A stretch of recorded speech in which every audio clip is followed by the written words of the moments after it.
Slash how to approach fiddle tunes. Slash how to approach fiddle tunes, yeah. It's a way to approach fiddle tunes. I think the lighting's a little too dramatic. Can't decide. Maybe back it up just a little bit. Yeah. Sasha. Oh, buddy.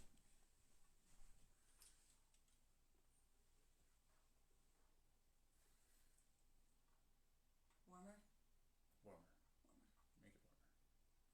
So less. Oh, Too much? too much. Way too much. Yeah, there you go. That's good? That's better.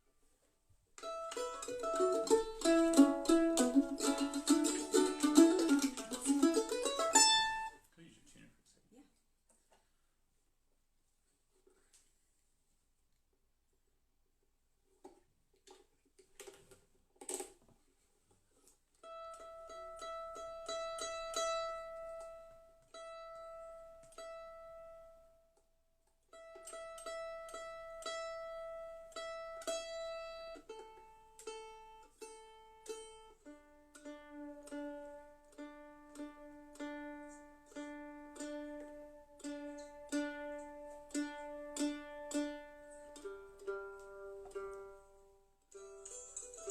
Here can be somewhere.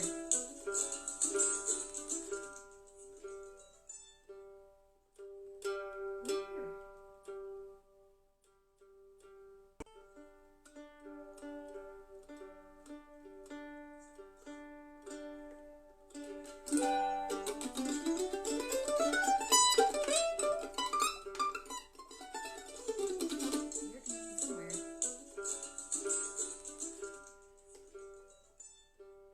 The audio is coming through. I'm not seeing the video though. Is Passim anything? I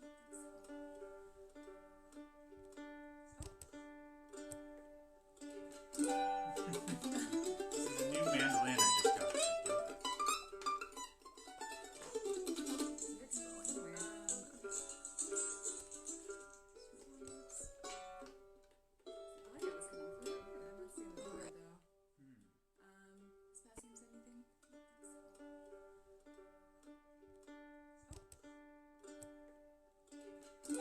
don't think so. This is a new mandolin I just got. Red Prairie Dawn is kind of a very popular one around the area. So you go into a fiddle jam, you know, and you're calling a fiddle tune, you can call this one and be pretty confident that most people know. So here's Red Prairie Dawn. Wait, maybe I should do it too. I'm not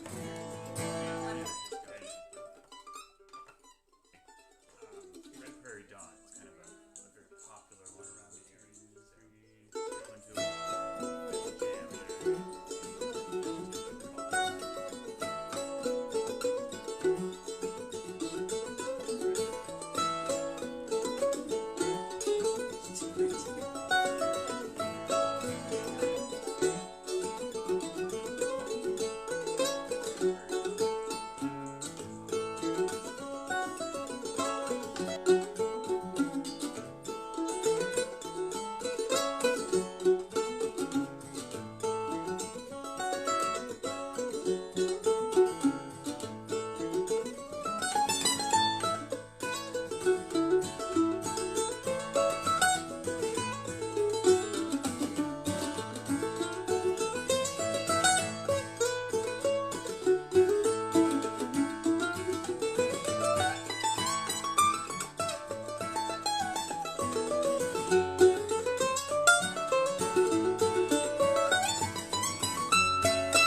there we are. Yeah, Okay, no, here it's we are. soundcasting. Cool. Okay, cool. Can everybody hear everything okay?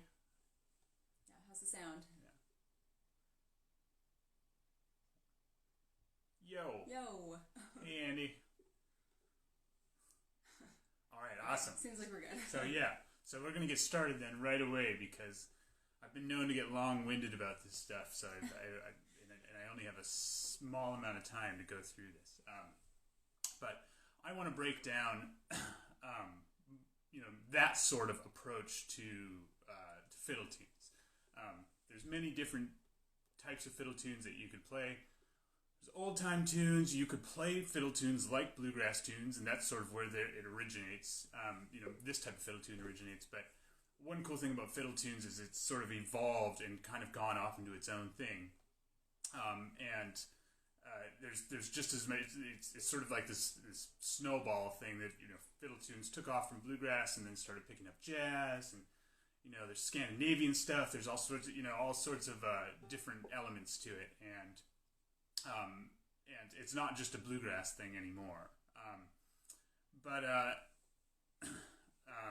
So I'm gonna look at my notes here.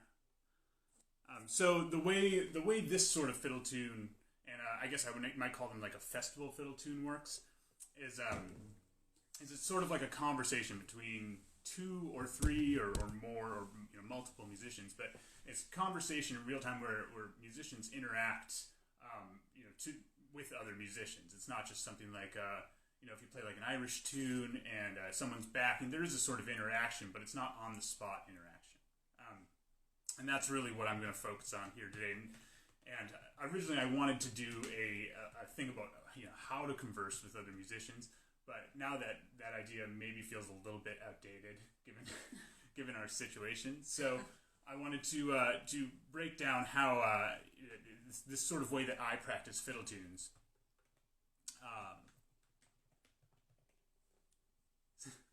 That's right.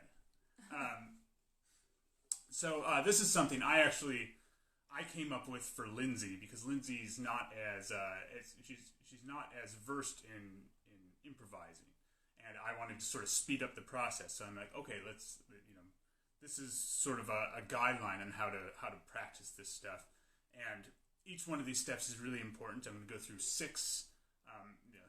We're going to play through the fiddle tune 6 times, doing different things each time.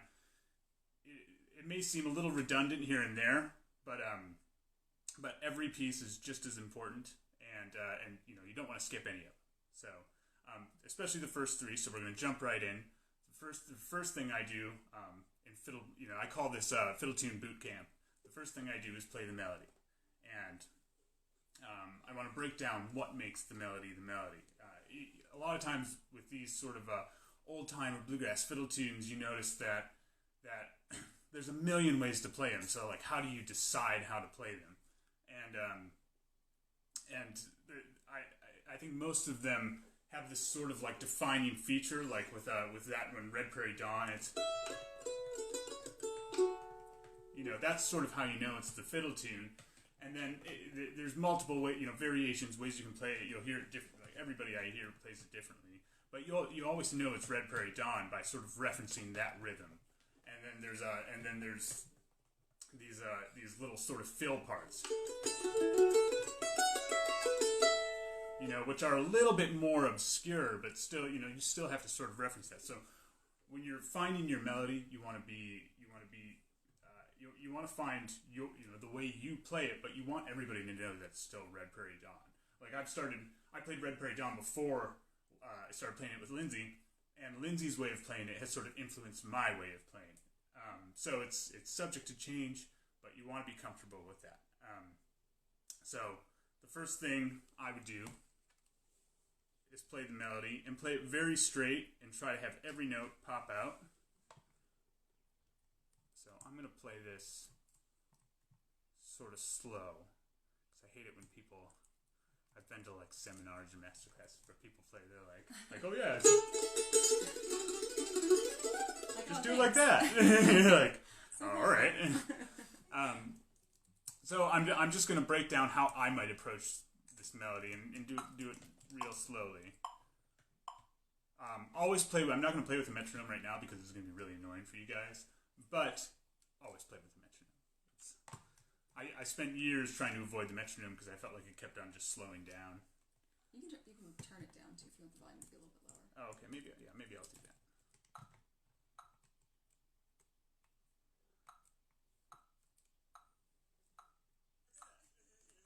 Okay, so just like you heard.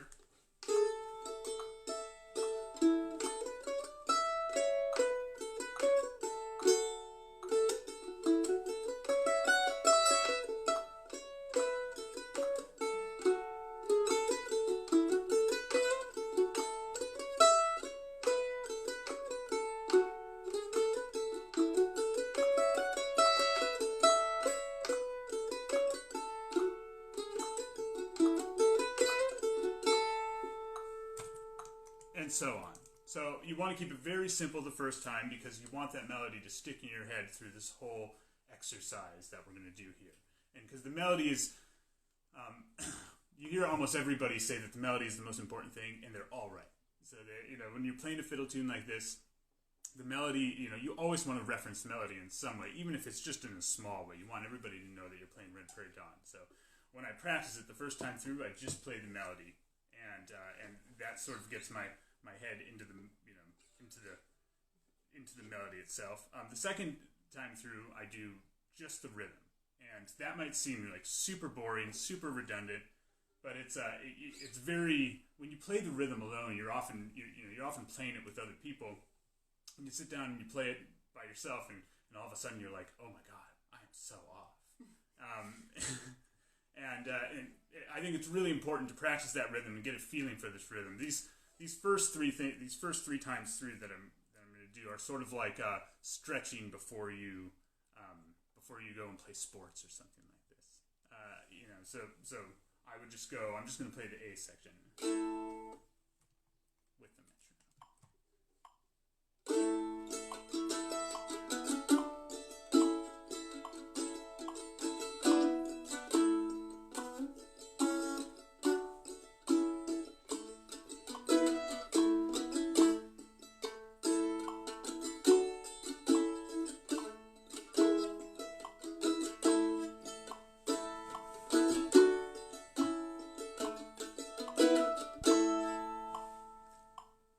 Make sure you're right on time with the metronome. Don't give yourself any leeway. Again, like this is, kind of the point of doing this is these fiddle tunes are sort of a conversation between musicians, and the more you dive into this, you dive into the tune itself and the ins and outs of it, the more fun you're going to have with that conversation. You notice like when me and Lindsay are playing, I know all those chord changes, and they're all super important. You talk about like those chord changes and recognizing where they are and hearing where they are. It's when we think about melodic playing, we often just think about single note playing, and that's not that's only part of melodic playing. Like imagine this fiddle tune if it didn't have those chord changes. So like.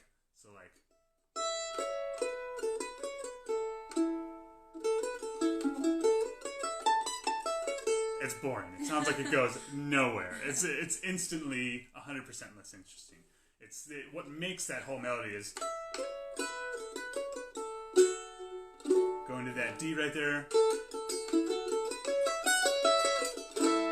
So those chord progressions, when knowing where that melody is and where those chord progressions really need to sit is going to set us up for being able to kind of do some more interesting stuff and play around with those.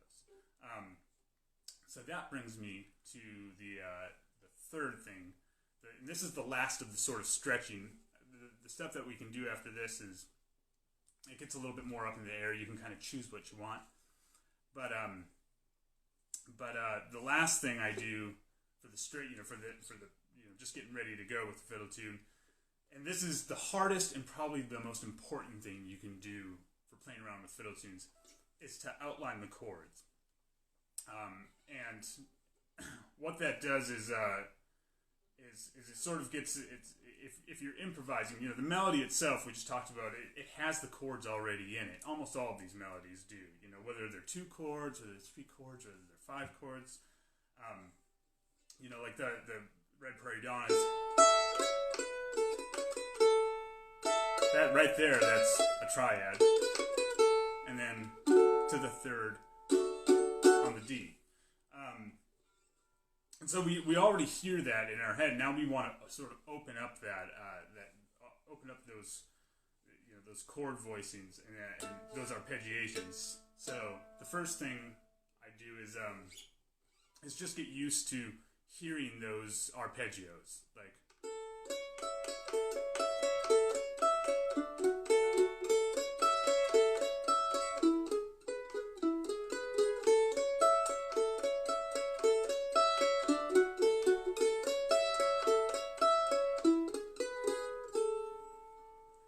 Now that's that seems simple, but recognizing those in real time, that's the difference between something sounding really interesting and something sounding like a solo. Like here's two examples of a solo. One is not paying attention to the chord structure at all, and the other one is paying attention to the chord structure. They're going to be instantly, one's going to be instantly noticeable. So one.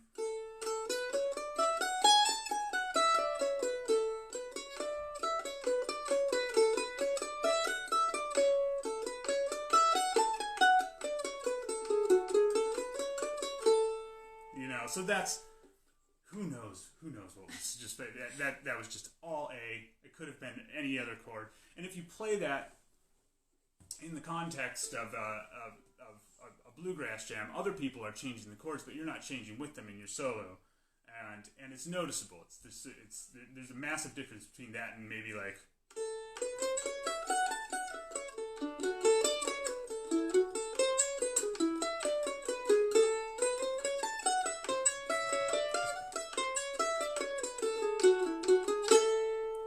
You can still sort of hear that it's Red Prairie Dawn, even though I'm not really playing any of the actual melody, and that's because those chord changes are just as much the melody as the actual melody itself is. The melody is just sort of an interesting way that they found to outline those chords. So after I'm comfortable with just those triads, then this is the real tricky part. Then I start doing. In one position, I start doing the triads all the way up the neck, and then when it changes, I choose the next finger that, either going up or down, I choose the next finger to change the chord. So I'm going to do this really slowly because it's easy to hear, but it's tricky to do. So here's.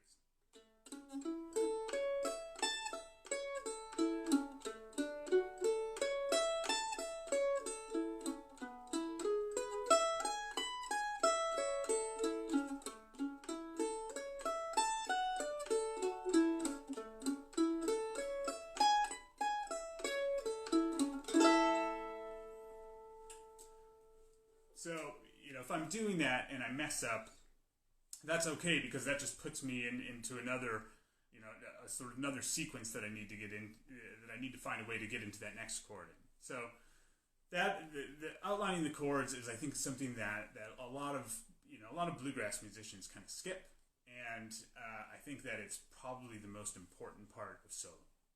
It's comes from jazz and people often say just outlining the chords isn't part of melody. It's like you still need to play the melody and outline the chords and do all that stuff. So that concludes the 1 through 3, kind of stretching, and that's what I do sort of every single time. So why don't you just review those one time? Yeah. So first time through, straight melody. Second time through, straight rhythm. And the rhythm can be, you can mess around with the rhythm a little bit, but make sure you're right on with the metronome. And then third time, we want to outline the chords. And that brings us to number 4. And this is where it sort of gets sort of loosey-goosey. You can kind of decide whatever you want to do next. But that, the whole point with this is that, when you're playing fiddle tunes alone, which, a lot of us are now. We don't always, we don't all live with people who can play them with us. And when you're playing them alone, you want it to still sound like the fiddle tune. So you want your solo, like if I was going to take a solo alone, you want it to be just as recognizable as if someone was backing me up. So I sort of think of ways to do that with these next 2 or 3 things that you want to do. So let's see how much. We've got 13 minutes. 13 minutes. Okay. So the next thing that I might do is find a part of the melody and use all the stuff that use all the information that I have from the three stretches, which is the melody, the rhythm, and outlining the chords. And I want to find a part of the melody and see if I can make that into something. Like if I can, So let's play the melody and see if we can find an interesting part that makes it very Red Prairie Dawn-esque. So the first part is. So that alone, that's probably the most defining feature of Red Prairie Dawn. The B part has a, which is cool, but that's kind of let's stick with that. Let's stick with that first one for now. So we're gonna go. So we sort of have a choice here. We can try to do a melodic variation of that, or a rhythmic variation, and keep the rhythm the same, or vice versa. But I say we go with just the rhythm for now and try to make something, try to outline the chords with that rhythm. And this might get a little boring doing that the entire way through, but I'm going to do it the whole way through just so you can get an idea of your goal here is to keep that rhythm present, but make something interesting happen with it. And the goal is not to do that on an entire solo, but to be able to throw things in, throw that in here and there, which we'll get to at the end. So here's that.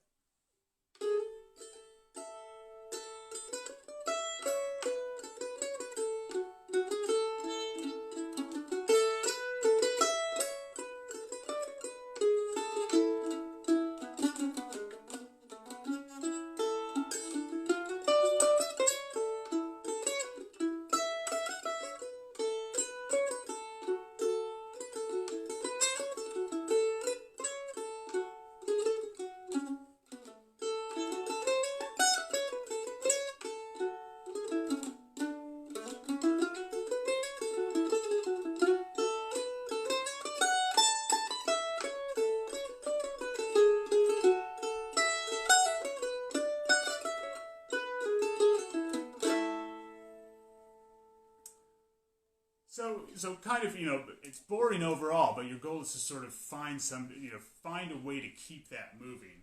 And if you do that over and over, you're going to find that you can sort of pull out that phrase or that rhythm here and there. So that's something I might do next. So let's jump to the next one, number 5 we're on now. So we're almost there. We've got 1 through 3 is the stretching, which is the melody. 2 is the rhythm, and then 3 is outlining the chords. 4 is finding a piece of the melody to improvise on, and 5 is going to be to try to use variations on the melody. So you want in this exercise you want the melody to retain its melodiness, but you want to find places where you can sort of think about like being a drummer. You're trying to keep the beat the whole time, but then there's these points where you can do fills or something like that, and that's our goal here is to play that melody and make it clear, but find places to sort of go out and then come back into the melody. So here's an example of that.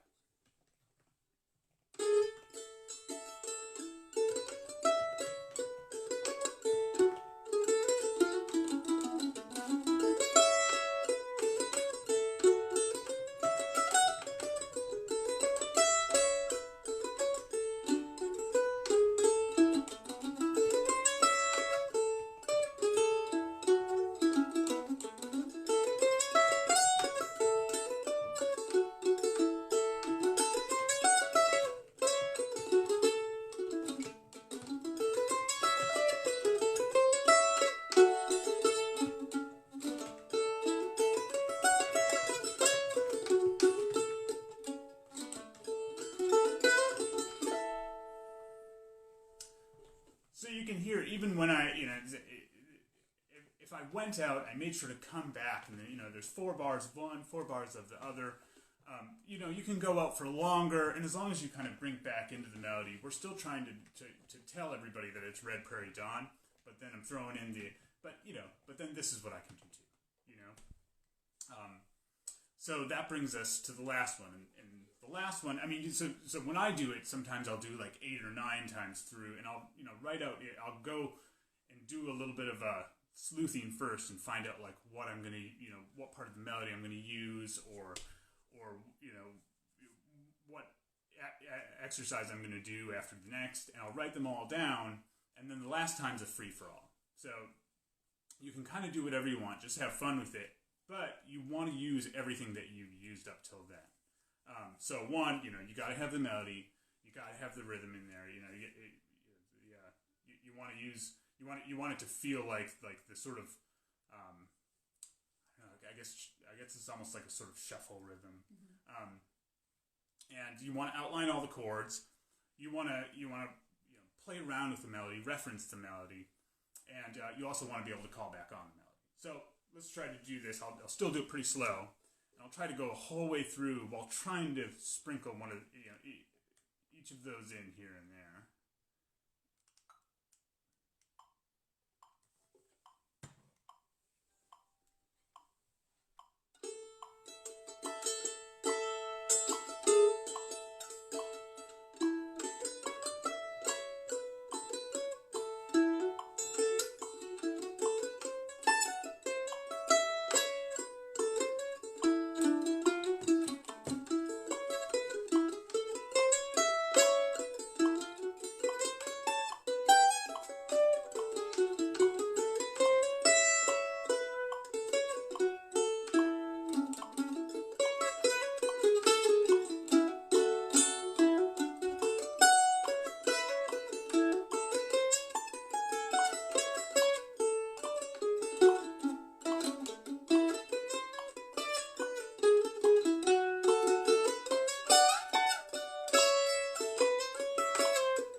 So, all of those things that we did, the 1 through 5, all the 1 through 5 steps are all pretty boring steps on their own. But if you can do those every single day, I wake up in the morning, and I don't got anywhere to be now. So, so I wake up in the morning, I do a bunch of scales, and then I do that, and you kind of do the 1 through 5 as sort of your workout, and then you try to put it all together to make music at the very end.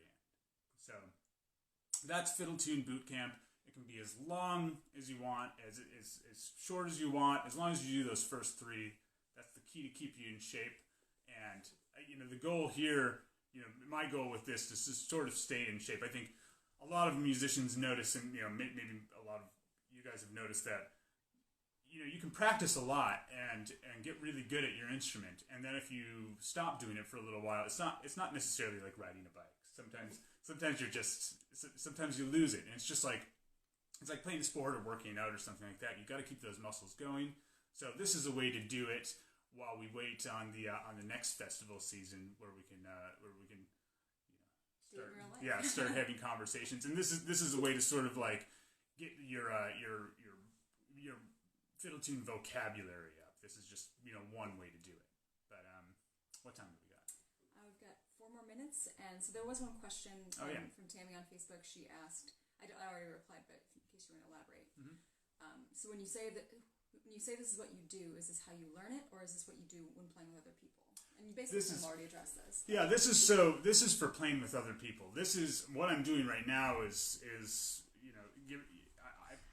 assuming that you already know the tune. So it's also steps 1 through 3 are also a good way to learn a tune. They are, yeah. And so I might, if I'm learning a tune, I might only do steps 1 through 3 for like a while. I kind of do this. I choose a fiddle tune and do one a week, and just every morning I spend like 15 minutes doing this. And if I'm learning a new one, I'll just do steps 1 through 3. And step 3, the outlining the chords, that can take like a whole week to get on some of them. Yeah. Some of them are pretty tricky, and coming from like a bluegrass background, that's a good way to sort of like get introduced into the jazz aspect of it. but it's also just important to I think you should be just as comfortable playing the arpeggios as you are like changing the chords, you know, because it helps you. It doesn't just help you when you're playing solos. It helps you when you're playing melodies with other people, or you want to interact with them. You want to if you want to do like kind of on the spot harmonies. There's no harm in becoming so familiar with really familiar with the tunes so that you're able to really sort of talk about the subject matter. It's sort of like each one of these tunes is sort of like, you if it's like a conversation with your friend, the tune is sort of like a television show or something like that, or maybe a book, and you're getting together and you're talking about the subject matter with your friends. You're just doing it musically, and the more you know about that book, the more you know about the history of the book. You want to know more about the where everybody and all the characters come from. You're going to have a much more exciting time, conversing. And if you're like me and you're not as you're not as sleek with the tongue, and you prefer just playing music with people, it's a great way to converse. I sort of feel like some of my best friends are just because I play fiddle tunes with them, and I love bluegrass, but I feel like bluegrass is sort of an acquired taste. You have to like the style, whereas like fiddle tunes, you can go and you can play anything with anyone, and it's sort of just like a way of playing. They're not necessarily the easiest to listen to from just like a concert standpoint, but it's for musicians to converse with other people, and it's yeah. So that's about a half an hour. Yeah, you guys got a classic Jordan metaphor mixed in there right at the end. I was really waiting for it. So yeah, this is part of the Down Home at Home festival put on by Club Passim. Thanks for tuning in to us. You can tune into the rest of the festival at passim.org/downhome, and be sure to donate and watch everybody and have a good time. So, thanks so much. I'm going to hit stop or end at the top.